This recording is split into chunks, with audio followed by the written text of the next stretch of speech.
اعوذ باللہ من الشیطان الرجیم بسم اللہ الرحمن الرحیم نحمدہ ونصلی علی رسول الکریم وعلی اہل بیت الطیبین الطاہرین اما بعد معزز ناظرین السلام علیکم ورحمۃ اللہ وبرکاتہ۔ میں ہوں اطہر کاظمی اور آج اس مسرت کے موقع پر آپ کو مبارکباد پیش کرتے ہیں۔ موقع بھی اتنا خوبصورت ہے کہ ہم آج عید اکبر، عید سعید، عید غدیر منا رہے ہیں، اور یہ عید ہمارے لیے کتنی اہم ہے اس پر تبصرہ ہوگا۔ ہمارے ساتھ کچھ خاص مہمان ہیں جن کا تعارف آپ کے سامنے کرانا چاہوں گا۔ سب سے پہلے ہمارے ساتھ فیض حسینی صاحب ہیں جو منقبت پیش کریں گے۔ اس کے بعد ہمارے ساتھ جانے مانے نیورولوجسٹ ڈاکٹر اسد عباس صاحب ہوں گے، اور حجت الاسلام والمسلمین علی جناب مولانا مصطفیٰ علی خان ادیب الہندی صاحب بھی ہوں گے۔ آج اس عید سعید کے موقع پر، جو ہم عید اکبر بھی کہتے ہیں، کتنے اہم پیغامات اس پروگرام کے ذریعے جائیں گے، بحمدللہ اس کی سب کو انتظار بھی ہوگا۔ تو سب سے پہلے امام زمانہ جل اللہ تعالیٰ فرجہ شریف کی خدمت میں بھی مبارکباد پیش کرتے ہیں اور آغا کی خدمت میں چلتے ہیں۔ پہلا سوال لیتے ہیں۔ آغا، آج کے اس پرمسرت موقع پر سب سے پہلے مبارکباد۔ پہلا سوال جو ہوگا وہ یہ کہ کس طریقے سے عید جو ہے وہ ہمارے لیے اہم ہے، اور جب ہم ساری عیدوں کو دیکھتے ہیں تو یہ عید ہمارے لیے سب سے اہم کیوں ہو جاتی ہے؟ اعوذ باللہ من الشیطان الرجیم، بسم اللہ الرحمن الرحیم، الحمدللہ رب العالمین، وصلی اللہ علی سیدنا محمد وعلیہ الطیبین الطاہرین۔ دیکھیں، پیغمبر اکرم صلی اللہ علیہ وآلہ نے جب 18 ذی الحجہ سن 10 ہجری کو اعلان کیا تھا جناب امیر المومنین علیہ الصلوۃ والسلام کی ولایت کا، تو اسی دن یہ بات طے ہو گئی تھی کہ اس سے بڑا دن کوئی نہیں ہو سکتا، کیونکہ خود پیغمبر نے فرمایا کہ آج میں نے تمام وہ چیزیں جو میرے اوپر فرض تھیں اور خداوند عالم نے میرے لیے ضروری چاہنا تھا کہ میں ان سب کو آپ تک پہنچا دوں، اس امت تک پہنچا دوں۔ پیغمبر نے باقاعدہ گواہی لی لوگوں سے کہ میں نے کیا تمہارے حق میں جو چیز میرے اوپر ذمہ داری تھی حق ادا کیا یا نہیں۔ باقاعدہ امت نے گواہی دی کہ بالکل آپ نے جو حق آپ کا تھا ہم پر وہ سب آپ نے ادا کیا، اور خدا آپ کو اس کی جزا دے۔ اس کے بعد جب اعلان غدیر اور پورا خطبے کے بعد پیغمبر اکرم نے آیے اکمال کی تلاوت فرمائی، الیوم اکملت لکم دینکم، جو دن دین کے کامل ہونے کا دین ہے۔ اور پیغمبر اکرم نے اپنے خطبے کے دوران ایک چیز بہت اہم کہی تھی کہ پیغمبر نے اشارتاً ایک بات کہی تھی کہ میں تمہارے درمیان سے چلا جاؤں گا، جی، اور بہت سے معاملات ایسے ہوں گے جس کے حلال اور حرام کی تمہیں ابھی میں خبر نہیں دے پایا ہوں، ان سب کے لیے بھی آج گویا میں تمام کر رہا ہوں، کیونکہ یہ ولایت جو تمہارے سپرد کر رہا ہوں، یہ بیعت جو آج میں لے رہا ہوں، اور چونکہ صرف امیر المومنین کی بیعت کی بات نہیں تھی، آپ نے صراحتاً 12 اماموں کی روز قیامت تک کی بات اس خطبے میں کی ہے۔ تو اس طرح سے تا قیامت پیش آنے والے تمام معاملات کے حلال اور حرام کو میں تمہارے حوالے کر رہا ہوں۔ تو جتنی بھی شریعت ہمارے پاس ہے، جو قیام قیامت تک باقی رہنے والی شریعت ہے، اس کے تمام مسائل آج کے دن حل ہو رہے ہیں، اور تمام چیزیں پیغمبر اکرم صلی اللہ علیہ وآلہ آج حوالے کر رہے ہیں اپنی امت کے، گویا اپنی رسالت کو کمال تک پہنچا رہے ہیں، تکمیل تک پہنچا رہے ہیں۔ جب کوئی انسان کہ کسی کوئی کام دیا جاتا ہے تو جس دن وہ کام پورا ہو وہ دن بہرحال سب سے عظیم دن ہوگا، البتہ وہ دن بھی بہت اہم ہے جس دن وہ شروع کرے، لیکن جس دن کام پورا ہوتا ہے وہ سب سے اہم ہوتا ہے۔ تو پیغمبر اکرم آج اس رسالت کو کمال تک پہنچا رہے ہیں، کام کو، اپنے کام کو ختم کر رہے ہیں گویا ایک طرح سے، جس کام کے لیے اس دنیا میں خود پیغمبر اکرم نہیں بلکہ 1,24,000 انبیاء جس کام کے لیے بھیجے گئے تھے، وہ آج کے دن پورا ہو رہا ہے۔ لہٰذا روایات نے تصریح کی ہے اس بات کی کہ یہ سب سے بڑی عید ہے، کیونکہ باقی جتنی بھی عیدیں ہیں جی، ان کی بقا اسی عید کی وجہ سے ہے۔ یعنی اگر آپ کے پاس ولایت ہے تب عید فطر واقعاً عید فطر بنے گی، اگر آپ کے پاس ولایت ہے تب عید الاضحیٰ بنے گی، اگر آپ کے پاس ولایت ہے تب آپ پیغمبر اکرم کی مبعث کی عید منا سکتے ہیں یا ان کی ولادت کی عید منا سکتے ہیں۔ کیونکہ اگر آپ کے پاس ولایت نہیں ہے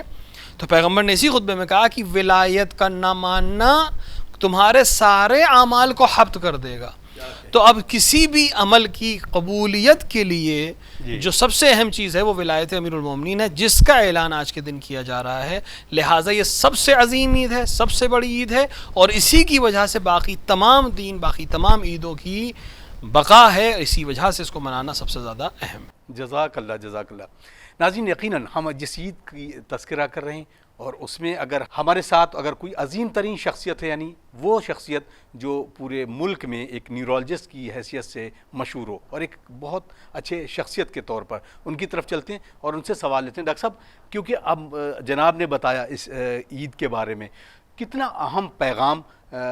کی ہم لوگوں کی ذمہ داری ہے کہ لوگوں تک پہنچایا جائے۔ سب سے پہلے تو میں آپ کی خدمت میں بھی اور تمام ناظرین کی خدمت میں عید غدیر کی مبارکباد پیش کرتا ہوں، اور جیسا کہ ابھی محترم نے فرمایا کہ یہ عید اکبر ہے۔ کیوں عید اکبر ہے؟ کیونکہ رسول اللہ کا جو ایک مشن تھا وہ تکمیل پہ یا اپنے پینیکل پہ اسی ڈیٹ پہ پہنچا جی، اور کسی بھی مشن کو آگے لے جانے کے لیے مستقل یا ریگولر ایک نائب کی ضرورت ہوتی ہے، ایک ایسے ریپرزنٹیٹیو یا لیڈر کی ضرورت ہوتی ہے جس کی طرف ہم کیا دیکھیں۔ کہنے۔ اس کو اگر ہم اس طرح سے دیکھیں اپنے بچوں کے لیے کہ ہم اپنی زندگی میں رول ماڈلز بناتے ہیں، کسی بھی کامیابی کے لیے ہمیں ایک رول ماڈل کی ضرورت ہوتی ہے جی، اور یہاں تو ہم پورے مذہب اسلام کی بات کر رہے ہیں کہ قیامت تک اب اس کے ماننے والے مسلمان ہم سب اور ہمارے بعد بھی بہت سے آتے رہیں گے، ان سب کے سامنے وہ شخصیت ہونی چاہیے ایز ریپرزنٹیٹیو جو بالکل سملر ہو اپنی کوالٹیز میں رسول اللہ کی طرح، یعنی اس کے اندر بھی وہی خصوصیات ہوں، وہی بہترین کمالات ہوں، اور جس کے اندر کسی طرح کے کوئی نقص یا کوئی کمی کی کوئی گنجائش نہ ہو۔ کیا اسی لیے اللہ نے انتظام کیا اور اسی تاریخ میں رسول اللہ نے نائب بنایا، جس کا ذکر بھی آپ نے کیا۔ ہم اس عید کو سیلیبریٹ کر رہے ہیں، ہم لوگوں کی رسپانسبلٹی یہ ہے جی، جو ہم جیسے لوگ ہیں سوسائٹی میں، جو تھوڑا سا کئی مذہب سے اور باقی لوگوں سے بھی انٹریکٹ کرتے ہیں اور جن کو سمجھا جاتا ہے کہ بہت ریجڈ اور ایک دم بالکل مذہبی اعتبار سے ہی نہیں بات کریں گے، ان کی ذمہ داری سب سے بڑی یہ ہے کہ وہ اس بات کو سمجھائیں کہ جیسے آج کی ڈیٹ میں اگر ہم کو اسلام کے میسج کو سمجھنا ہے تو اسلام کے لیڈرز کو سمجھنا ہوگا۔ اسلام کی لیڈرشپ کی بات آئے گی تو سب سے پہلے رسول اللہ کا نام آئے گا۔ اب رسول اللہ کے بعد بھی ہمیں ان شخصیات کو لوگوں کے سامنے پیش کرنا ہوگا کہ ان کے حقیقی نائب کون ہیں، ورنہ کیا ہوا کہ جو آج ہم دیکھ رہے ہیں، جو اسلام جس صورت میں ہم پا رہے ہیں، وہ اسی غدیر کے پیغام کو بھلا دینے کی وجہ سے ہے، کیونکہ اب یہ طے نہیں ہو پا رہا ہے کہ حقیقی اسلام کا ریپرزنٹیٹیو کون ہے، ہمارا رول ماڈل کون ہے اس پوری سوسائٹی کا، ان تمام مسلمانوں کو، میں صرف شیعہ فقہ کی بات نہیں کر رہا ہوں، کہ ان سب کا ریپرزنٹیٹیو کیسا ہونا چاہیے۔ تو وہ مولائے کائنات جیسی شخصیت صرف ہمارے ہسٹورینز کی نظر میں نہیں، آپ ویسٹرن اسکالرز کی تمام بکس دیکھ لیجئے، جس نے بھی ہسٹری پر کام کیا ہے اس نے یونانیمسلی اسلام میں رسول اللہ کے بعد پورے عالم اسلام میں جو سب سے بڑا کردار پیش کیا ہے مولائے کائنات کا کردار پیش کیا ہے۔ تو ہماری ذمہ داری ہے کہ اس میسج کو ہم اپنے تک محدود نہ رکھ کر کے عید غدیر کو اس طرح سے سیلیبریٹ کریں کہ جیسے آج پوری دنیا عید الفطر، عید الاضحیٰ جو مسلمان نہیں ہیں وہ بھی جانتے ہیں اور وہ بھی مبارکباد صبح آپ کے موبائل پہ بھی میسج آتے ہیں، تو ہمیں اس کو اس منزل تک لے جانا ہے کہ انشاءاللہ عید غدیر کے پیغام میں دوسرے مذہب کے لوگ بھی آپ کو اسی طرح سے عید کی مبارکباد پیش کرتے رہیں۔ یہ ہم سب کے ذمہ داری۔ جزاک اللہ خیرہ۔ یقیناً ناظرین، ایک بہترین میسج تھا ڈاکٹر اسد عباس کے ذریعے، اور میں امید کرتا ہوں کہ یہ پیغام ایک دوسرے کی طرف جانا بھی چاہیے۔ ناظرین، ہم پروگرام کر رہے ہیں عید اکبر، عید سعید، عید غدیر کے اوپر۔ اس پروگرام پر اگر کوئی منقبت نہ ہو تو شاید یہ پروگرام اور ہم سب کے لیے شاید تھوڑا سا ادھورا پن لگے گا۔ تو آئیے ناظرین، ہم ایک ایسے مداخان کو دعوت دیتے ہیں جو ہمارے ساتھ موجود ہیں، فیض حسینی صاحب۔ ناظرین کرام السلام علیکم، میں آپ کو اس جشن پرمسرت کی مبارکباد پیش کرتا ہوں اور ایک مطلب 2-3 شعر آپ کے حوالے کر رہا ہوں، ملاحظہ فرمائیں۔ علی کو تاج ولایت ملا غدیر کے دن، سبحان اللہ، سبحان اللہ۔ علی کو تاج ولایت ملا غدیر کے دن، خدا نے دین کو کامل کیا غدیر کے دن، سبحان اللہ، سبحان اللہ، سبحان اللہ۔ خدا نے دین کو کامل کیا غدیر کے دن۔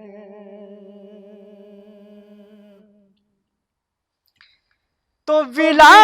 کا جام بٹا جب خوشی خوشی کچھ نے، ولا کا جام بٹا خوشی خوشی کچھ نے تو بخبخا کے کسی نے پیا غدیر کے دن، تو بخبخا کے کسی نے پیا غدیر کے دن۔ شعر دیکھیں بطور خاص کہ ملیں گے بارانہ جب تک بجھے گی پیاس کہاں، ملیں گے بارانہ جب تک بجھے گی پیاس کہاں، تو ملیں گے بارانہ جب تک بجھے گی پیاس کہاں، ارے ابھی تو جام ہے پہلا پیا غدیر کے دن، ابھی تو سبحان اللہ سبحان اللہ، جزاک اللہ۔ پہلا پیا غدیر کے دن، ابھی تو جام ہے پہلا پیا غدیر کے دن۔ یہ بھی شعر دیکھیں اور خاص بسم اللہ۔ کہ خدا نے سائل بغض علی کو بھی تو دیا، خدا نے سائل بغض علی کو بھی تو دیا، خدا نے سائل بغض علی کو بھی تو دیا، تو خدا نے سائل بغض علی کو بھی تو دیا، ارے جو اس نے مانگا تھا فوراً ملا غدیر، واہ واہ واہ واہ واہ واہ واہ واہ، سبحان اللہ سبحان اللہ۔ فوراً ملا غدیر کے دن، جو اس نے مانگا تھا فوراً ملا غدیر کے دن۔ تو علی کے عشق کا ادنا سا ایک فیض ہے یہ، علی کے عشق کا ادنا سا ایک فیض ہے یہ، علی کے عشق کا ادنا سا ایک فیض ہے یہ، علی کے عشق کا ادنا سا ایک فیض ہے یہ، کہ ہم کو ساقی کوثر ملا غدیر کے دن، سبحان اللہ سبحان اللہ۔ کوثر ملا غدیر کے دن، تو علی کو تاج ولایت ملا غدیر کے دن، جزاک اللہ جزاک اللہ جزاک اللہ۔ کامل کیا غدیر کے دن۔ سبحان اللہ جزاک اللہ۔ ناظرین، یقیناً ایک خوبصورت آواز میں، خوبصورت لحن میں جناب فیض صاحب جو کہ اپنی منقبت پیش کر رہے تھے۔ آئیے ناظرین اب پھر آغا کی خدمت میں چلیں اور اس پروگرام کو آگے بڑھاتے ہوئے ایک سوال کرتے ہیں آغا، کیونکہ اگر ہم بات کرتے ہیں جب غدیر کے خطبے کی، پورا خطبہ جب تاریخ پہ نگاہ ڈالتے ہیں تو بڑا طویل خطبہ تھا، لیکن ہمیں صرف ایک جملہ یاد ہوتا ہے جو حدیث کی شکل میں ہمارے تک آتا ہے کہ من کنت مولا فہذا علی المولا۔ میں چاہتا ہوں کہ اس غدیر کے خطبے کی کچھ چیزیں ایسی ہوں کہ جو منظر عام پر نہ آئی ہوں اور بہت اہم ہوں، تو ایک میسج کی شکل میں تمام ناظرین کی خدمت میں پیش کی جائے۔ دیکھیے بالکل صحیح بات ہے کہ پیغمبر اکرم صلی اللہ علیہ وآلہ نے یہ خطبہ جو دیا، اس کئی لحاظ سے منفرد خطبہ ہے۔ پیغمبر اکرم نے پوری تیاری کی اس خطبے کو دینے کے لیے، یعنی اس طرح نہیں تھا کہ جیسے ہی حکم آیا آپ نے فوراً، مثلا جیسے پہلے آیتیں آتی تھی پیغمبر جس حال میں بھی ہوتے تھے آیت نازل ہوئی پیغمبر پہنچا دیتے تھے بات، لیکن غدیر کے لیے آپ نے باقاعدہ انتظام کیا، ہر طرح سے انتظام کیا۔ مثلا روکا آپ نے آپ کو، جو لوگ جا چکے تھے آگے ان کو واپس بلائے، ایک ایسی پوائنٹ کو پہ یہ قافلہ روکا گیا جو آخری پوائنٹ تھا جہاں کے بعد پھر یہ تمام حاجی الگ الگ راستوں پر چلے جاتے ہیں۔ اچھا، پیغمبر نے اس سے بہت پہلے انتظام کیا تھا، یعنی پیغمبر نے باقاعدہ تمام مملکت اسلامی، جو اس وقت کی مملکت اسلامی تھی جہاں جہاں تک مسلمان موجود تھے، یہ پیغام پہنچا دیا تھا کہ پیغمبر اس سال حج کریں گے، تو جو لوگ بھی پیغمبر کے ساتھ حج کرنا چاہتے ہیں وہ آئیں۔ پیغمبر نے اچھے خاصے لوگوں کو جمع کیا، مناسک حج تمام ہوئے، اب لوٹ رہے ہیں۔ پیغمبر نے غدیر خم پر روکا، یہ واحد جگہ تھی جہاں کے بعد اب دوبارہ یہ اس طرح کا اجتماع نہیں ہو سکتا تھا، وہاں روکا۔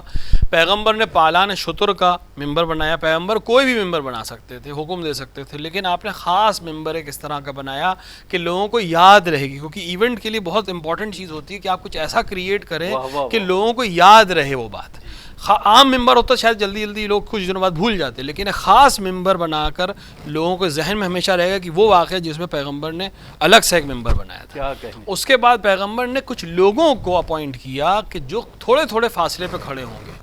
تاکہ پیغمبر کے خطبے کو وہ دوسروں تک پہنچا سکیں، جس کو ہم کہہ سکتے ہیں آج کے زمانے میں ایکو سسٹم یا ساؤنڈ سسٹم باقاعدہ پیغمبر نے اس وقت کے لحاظ سے بنایا، اسی وجہ سے یہ خطبہ اتنا طولانی ہوا جو پیغمبر تقریباً 1.5 سے 2 گھنٹے میں خطبہ دے پائے۔ پیغمبر نے اس خطبے میں جو خاص باتیں کی، ظاہر سی بات ہے وہ ایک حدیث کے طور پر، یہ پورا خطبہ ہی حدیث ہے، پیغمبر کی ہر منہ سے نکلا ہوا ہر جملہ حدیث ہے، ہمارے لیے ہدایت ہے۔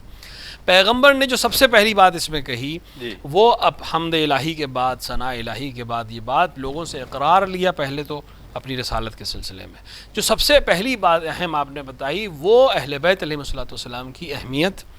ولایت امیر المؤمنین علیہ الصلوۃ والسلام، اور 12 اماموں کی ولایت، صرف ایک امیر المؤمنین کی ولایت نہیں بلکہ اولاد علی کی ولایت کا صریح عنوان اس خطبے میں کیا گیا۔ اس کے بعد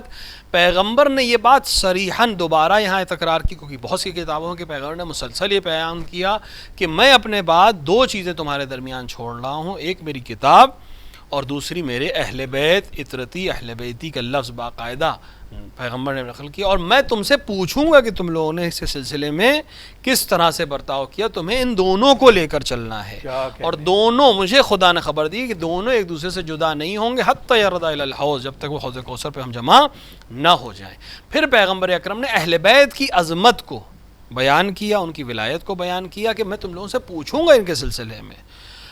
پھر پیغمبر نے اپنی پوری زندگی کے تمام حلال اور حرام کے سلسلے میں ایک بہت تاریخی جملہ کہا کہ جو میری شریعت میں نے حلال کیا ہے وہ قیامت تک حلال رہے گا، اور جو میں نے حرام کیا وہ قیامت تک حرام رہے گا۔ اب آپ تاریخ کو جا کے پڑھیں کہ کہاں کیا چینجز ہوئے، لیکن پیغمبر نے آج اعلان کر دیا تھا کہ پیغمبر کا حلال کر دی چیز کوئی حرام نہیں کر سکتا، اور پیغمبر کا حرام کر دی چیز کوئی بھی حلال نہیں کر سکتا، اور ان سب کی ذمہ داری پیغمبر نے اپنے بعد اپنے 12 جانشینوں کو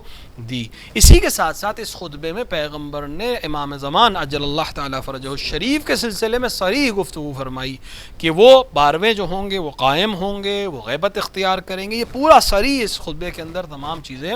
موجود ہیں، جو حضرت کے سلسلے سے بہت سے لوگ انکار کرتے ہیں کہ مثلا اس طرح کی کوئی چیز نہیں ہے، تو خود مہدویت کی ایک بہت بڑی دلیل اور حضرت کے پیدا ہو کر غیبت میں جانے کی بہت بڑی دلیل خود خطبہ غدیر میں ہے،